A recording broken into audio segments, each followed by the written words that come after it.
Hi guys, আপনি দেখতে পাচ্ছেন একটি জেলে মাছ বড়শিতে গেঁথে পানিতে ছাড়ছে।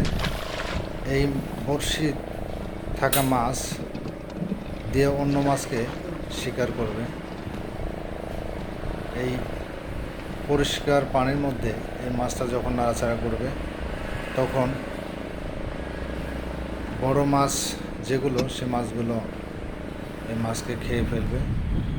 তখন এই বড়শিগুলো ওই মাছটির ভিতরে আটকে যাবে।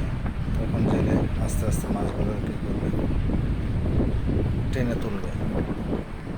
এভাবেই জেলেরা সাগরের মধ্যে ট্রলার দিয়ে তারা বড়শি দিয়ে মাছ ধরে থাকে।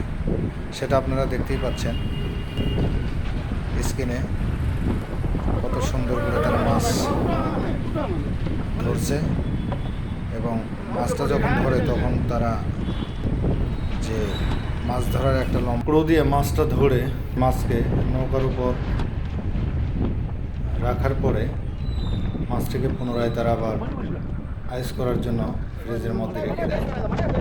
এভাবেই তারা মাছগুলোকে ধরে শিকার করে মাছগুলোকে বাজারজাত করা।